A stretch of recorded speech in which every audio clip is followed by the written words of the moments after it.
రంజాన్ మాసం సందర్భంగా జామతే హింద్ ముస్లిం ఆధ్వర్యంలో అన్ని మతాల మధ్య సామరస్యాన్ని, సేవాభావాన్ని పెంపొందించడానికి కృషి చేస్తుందన్నారు. పేద, అవసరార్థ కుటుంబాలకు కిట్స్ ఆహార సరుకుల పంపిణీ చేయడం జరుగుతుందని జామతే హింద్ ముస్లిం నేతలు పేర్కొన్నారు.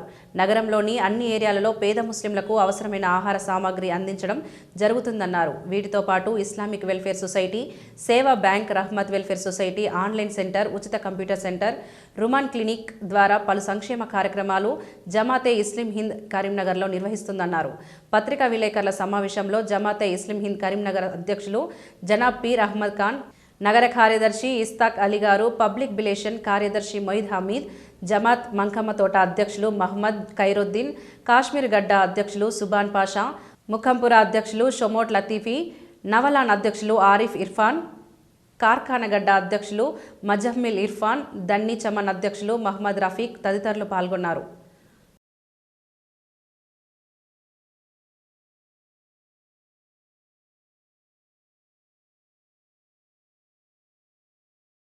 జమాతే ఇస్లామీ హింద్ కరీంనగర్ సిటీ ఆధ్వర్యంలో ఈరోజు డిస్ట్రిక్ట్ ప్రెసిడెంట్ సోయబ్ అహ్మద్ గారి అధ్యక్షతన ఈ ఇఫ్తార్ బిందు మీడియా అండ్ ఎలక్ట్రానిక్ వారికి ప్రతి సంవత్సరం అనావైతీగా జమాత్ ఇస్లామీ హింద్ ఇటువంటి కార్యక్రమాలు పార్టీలు చేస్తూ ఉంటుంది.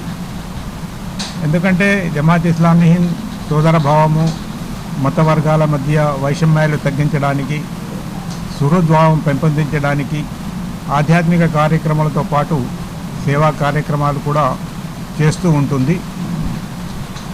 మరి ఈ రమజాన్ మాసంలో ముస్లిం సోదరులు ఉపవాసాలు ఎందుకుంటారు, దాని ప్రాముఖ్యత ఏంటి అనే విషయాన్ని తెలియపరచడానికి ఇటువంటి కార్యక్రమాలు చేస్తూ ఉంటాం. ఎందుకంటే మనందరికీ పుట్టించినటువంటి దేవుడు ఒక్కడే. One God, one humanity, irrespective of caste, creed, colour and reason. స్వయంగా మనం పుట్టలేదు, దైవం మనకు పుట్టించాడు.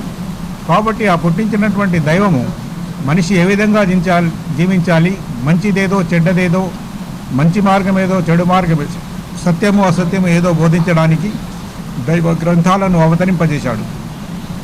అదే కోవకు చెందినటువంటి గ్రంథము దివ్య ఖురాన్. ఇది చిట్ట చివరి గ్రంథము. ఇది మహాప్రవక్త ముహమ్మద్ సల్లల్లాహు అలైహి వసల్లంపై అవతరించబడింది.